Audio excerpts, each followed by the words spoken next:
Hi, we continue in 1 Samuel 29 today as the commanders of the Philistines have told King Achish that David does not belong with them, they don't trust him, and they want him to leave.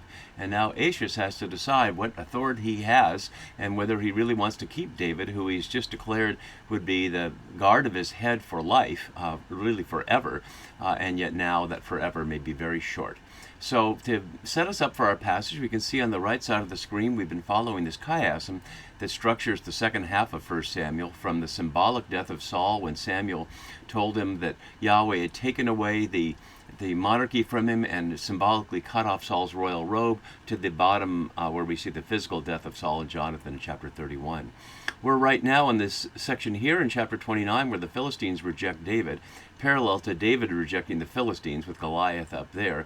But it's also connected to the passage we were looking at in chapter 27 here, David among the Philistines, parallel to how he fled to King Achish up there in 21. And the reason we've jumped over chapter 28 is because of the way the authors or editors have structured this second half and really the last 7 chapters of 1 Samuel. So we've seen that the last chapters we're looking at, 27, 28, and 29, form these little sandwich like 24 to 26, with David and Abigail in the middle here and Saul and the woman of Endor there. Here Abigail giving David good news about his future, and here the woman of Endor giving Saul bad news about his future. But in addition to the way it's sandwiched, the sequence of time is not linear either, and so that's why we're doing it the way we're doing it. Because really, although the authors have structured it the way we have to put the situation with Saul and the woman of Endor in between the two David and Achish situations to match the parallels in chapter 24 and 26, as well as to structure the chiasm, as well as to alternate stories of Saul and stories of David, as we've been seeing throughout, except when there's a story that involves them both. So we're following it in the chronological order of the events rather than the sequential order of the text. So we looked at David and Achish in chapters 27, or continuing here. Then we'll continue with chapter 30, which is simultaneous to the Saul scenes, both in chapter 28 and in chapter 31. And as I've shown before in the introductory video to this section, we follow the locations of where people are.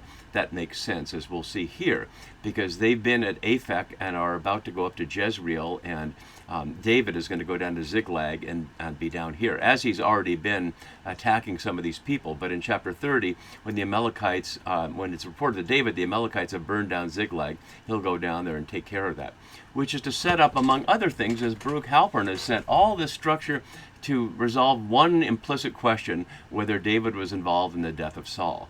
In the story we have it, he's absolutely not, but that just might be the way the story was structured. But another aspect of that, if we're talking historically about the death of Saul, rather than literarily within the story here, but the actual historical event, we have to ask other questions, as we've been doing on the last videos of this section, which is to say whether this section, or perhaps all of 1 Samuel, is exilic or post-exilic, reflecting on monarchy from this perspective. And we saw last time that with the use of Satan in the text in the Hebrew, which is a Persian loanword, that's certainly something that couldn't have happened until post-exile, when the folks who came back and rebuilt Jerusalem at Persian expense were exposed to Persian language and culture. So there are many indications that this section is late, although when we get to 2 Samuel and the story of the collapse of David's house and the succession of Solomon, I'm going to suggest that that sequence is part of the oldest part of the Hebrew Bible. So this part here is perhaps several hundred years later, and perhaps the character of Saul is himself a fictional character. As I noted a couple of videos ago, the Israelites asked for a king, and they got a king named Ask, which seems much more like an allegory or some kind of parable than a historical event. But we can't resolve those things absolutely. We just have to go with what we've got and raise those possibilities. So we're also looking at key words in these chapters, and there are a lot of key words, and as I noted last time, the term commanders of the Philistines is 4 times in these couple of verses, but it contrasts with the question of lords of the Philistines here and here. As I noted before, the lords of the Philistines, the 5 lords, are the political council, and historically, in the Bible and otherwise, although we know little about the Philistines literarily outside the Bible, they did not have a king. They had this 5 lord council who probably represent the 5 cities here of Ekron, Ashdod, Escalon, Gaza, and Gath here, Achish's city. So we don't know that for sure, but perhaps these are the 5 lords, or the equivalent of a mayor or something like that, or a local chieftain. that then form a council. And that's important because when the Lord speak today, Achish will listen and tell David to listen to them as well. So in addition to that, as I noted before in the previous video, the word for lords of the Philistines is not a Hebrew word. It's borrowed here, sarne, whereas the word for lord otherwise is Adon or Adonai, as we've seen throughout. So although it's not literally the same word, the question of who is the Lord, who is David's Lord, who is Achish's Lord, whether David's Lord is Yahweh, whether David's Lord is Saul, or whether David's Lord is Achish. He's got some Lord, doesn't he? And ultimately, David will be the Lord as when he takes the reins as king after Saul dies in just a couple of chapters. So that's the context for what we're looking at. And so let's just jump right in. And as I've been doing with these keywords, I've translated more literally in a number of places so we can hear things that the new RSV on the left side covers over. In particular, the repeated use of in my eyes or in their eyes, as Achish and the lords both eye David and look out at them, while they're camped by the eye, the spring that is in Jezreel. The Israelites are camped at the spring in Jezreel, while the Philistines are still in Aphek. So, after the commanders of the Philistines, and notice it's the commanders who are angry, but Achish will say it's the lords themselves. So Achish called David here, suggesting that the previous conversation with the commanders was private and that David hadn't heard it. And then we hear something astounding from the Philistine king, as Yahweh lives. What is that doing in the mouth of the Philistine king? As we saw earlier, the text made fun of Dagon, the chief Philistine god, whose head and hands were cut off in the sanctuary and the statue had fallen over in the presence of the Ark of the Covenant, and a little symbolic battle between Yahweh and Dagon. So there's no way that Yahweh is somebody that Achish would refer to. And Achish is headquartered in Gath, where Goliath is from. And it is exactly Yahweh that David invoked in taking on Goliath and the Philistines. So this phrase, as the Lord lives, is something we need to look at here, because it's curiously associated with death every time except right here. And so maybe there's an implicit death threat there. I won't go through all of these, but curiously, it doesn't start until chapter 14 in 1 Samuel. And as my note above has 15 of the 37 total uses in the whole Hebrew Bible or in the books of Samuel. And as my note here notes, that 26 of them are in the Deuteronomistic history. So that's all in 1 Samuel, 2 Samuel, and the books of Kings, only one time in Judges and not in Joshua. So it's certainly associated with the reign of kings, and it's also associated with the threat of death, the contrast between as Yahweh lives, somebody will either die or not die. So we saw it in the mouth of Saul earlier, as Yahweh lives, it's my son Jonathan who surely die. But in response, the people said, not one hair of his head shall fall to the ground. David shall not be put to death. David, speaking to Jonathan, says, as Yahweh lives, there's about a step between me and death. And I won't go through every one of them, but you can see from the bolded that they're all associated with death or a threat of death all the way through to the end of 2 Samuel, except this scene right here. This is the only one that doesn't have an explicit issue of death, or at least here punishment, although the punishment here could well have been death. The death would have been the death penalty for practicing the illegal behavior of being a medium. So it could have been death, although the word death isn't noted there. So if readers understand all of what's presented here, when it comes out of the mouth of Achish, what are we supposed to think? Are we supposed to think that he's actually believes in Yahweh, or that he's appealing to David's Lord, although the word Lord wouldn't be in his mouth, it would be the word Yahweh there. Let's proceed down and hear what he says after this little preface to hear what the implication might be in terms of death or life for David. You have been honest, literally you've been straight, a word only used a couple of other times, and to me it seems right or good, and I want to highlight the good here, because good, even though it's not a key word, good and evil are repeated here a couple of times. Good here and one more time. So if it seems to Achish, it seems good that David should march out and in with me in the campaign. For I have found nothing evil in you. Literally, nothing evil has been found in my eyes. One of these many examples right here, as we see. In fact, I just realized I left out one of those here. It seems good in my eyes, but I found nothing wrong in my eyes. There's another one right there. So, and nevertheless, the lords do not approve of you. And as Bodner notes below, Achish makes it sound as though it was a political, not a military issue. So Achish says it's the lords who do not approve of you, but what we saw was the commanders, the Sare, not the Sarni here. who do not approve of you. And that was the issue of Achish calling David, presuming that he hadn't heard that. Why would Achish want to put it on the lords and not the commanders? Well, perhaps, as many politicians would, to suggest he's not being manipulated by the military leaders, but he's responding to the political pressures. Imagine, for example, if a president said, the generals have told me, as opposed to my Secretary of State or my Secretary of Defense or my cabinet. And the generals are certainly advisors to a president, but a president is not beholden to the generals. The president of the United States, at least, is the commander-in-chief. So he should be telling the generals not to do, not be beholden to them. But here, Achish, unlike the President of the United States, occupies a position that is not clear. What does his role described by the narrator as king even mean here? And that's how often the narrator doesn't refer to him as king, just simply refers to him by name. So, to look at the specific phrase, the New RSV has, the Lord do not approve of you, but literally, in their eyes you are not good. So, in Yahweh's, as Yahweh lives in Achish's eyes, David is good. He's found nothing evil in him, but in the Lord's eyes, David is not good. So he tells him, go back now and go in shalom, peacefully, which we've seen many times. Do nothing to displease the lords of the Philistines. And again, we have to look at the translation. Do nothing evil in their eyes. It's all about what they perceive. And isn't that so often the case in terms of politicians and perception? And David understands that more than anybody by what he says and what he doesn't say.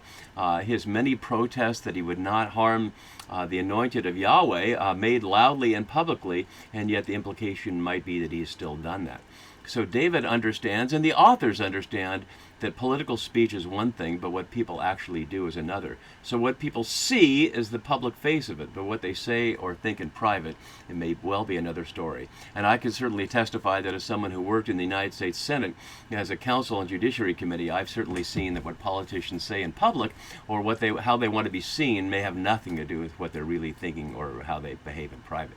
So nothing new under the sun there, and the astuteness of our text is showing that, as it so often shows the astuteness of politics. Even though we aren't in a monarchy and our world is so different, some of the power struggles still remain the same. So let's scroll down a little bit to get a little more of our text, and David says to Achish what he always says, what have I done? It's what he said to his brothers back in chapter 17. It's what he said in relation to Jonathan, in relation to his father Saul chasing after him. It's what he said to Saul here, and it's what he's saying again, what have I done? And that's certainly a question for the audience as well as anything else. As Diana Edelman notes here astutely, she says, David decides to make the Philistine grovel even further in order to assert his own superiority in a psychological game of king of the mountain. In the process, he catches Achish out in his own lie, which is what is going to happen right here. The lie being, of course, that he said it was the lords of the Philistines rather than the commanders of the Philistines who object to David. So David says, what have I done? What have you found in your servant? Notice he's highlighting that, as Edelman notes further, a gesture of deference that is in fact a mockery of the Philistine fool. From the day I entered your service, or literally I was before you, until now, that I should not go and fight against the enemies of my Lord the King. And that's wonderfully ambiguous, isn't it? Because the Philistines are the enemies of his Lord the King, Saul, who is, of course, still his Lord the King, at least for another few days, however long it is between now and the battle. As Bodder notes below, who exactly are the enemies of my Lord the King that David is so keen to fight against? Saul disguises himself with other garments in chapter 28 before the woman of Endor, and David disguises himself with other words. As Edelman adds, meant to be ironic in light of David's demonstrated continuing loyalty to Saul in chapter 27. And so here we see those details. The phrase, my Lord the King, in 24 and 26 plainly referred to Saul. And Lord here has to do with the question of who's the Lord. So, as we continue in the chiasm that marks 6 through 10 here, that I put up at the beginning here, we see Achish responding, and as Borga notes, once again the Philistine king catches not a glimmer of the real David. And as Edelman adds, he has indicated to David his cowardice or unwillingness to stand up to his generals.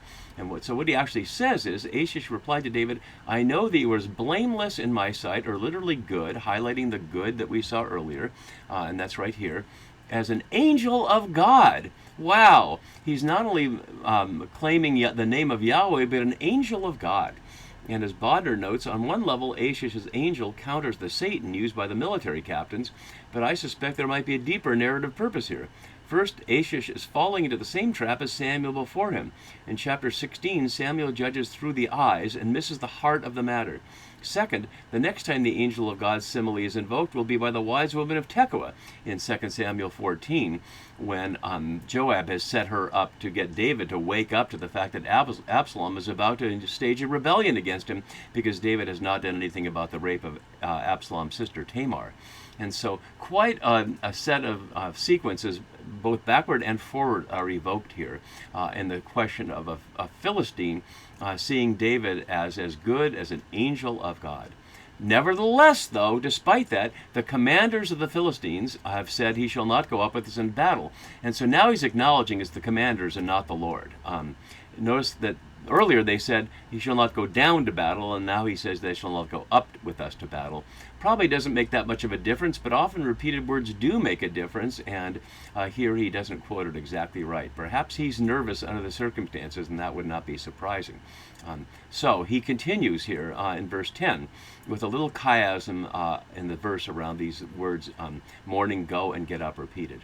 So now rise early in the morning. Why early in the morning? Before they see you, just to get out of here, you and the servants of your Lord who came with you, which is to say all 600.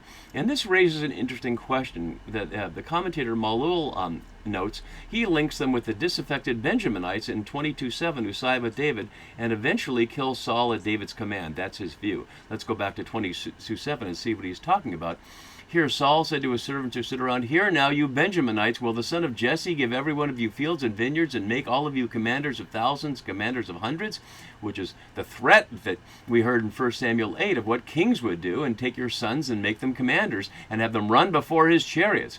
Here he makes commanders, Saul makes commanders of thousands sounds like a status role, which it could be, but it also is a dangerous role. So, and then he adds, "Is that why all of you conspired against me?" And so those Benjaminites perhaps are the ones who will be about the work of dispatching Saul, what one author calls a fifth column, who've been working for David all along.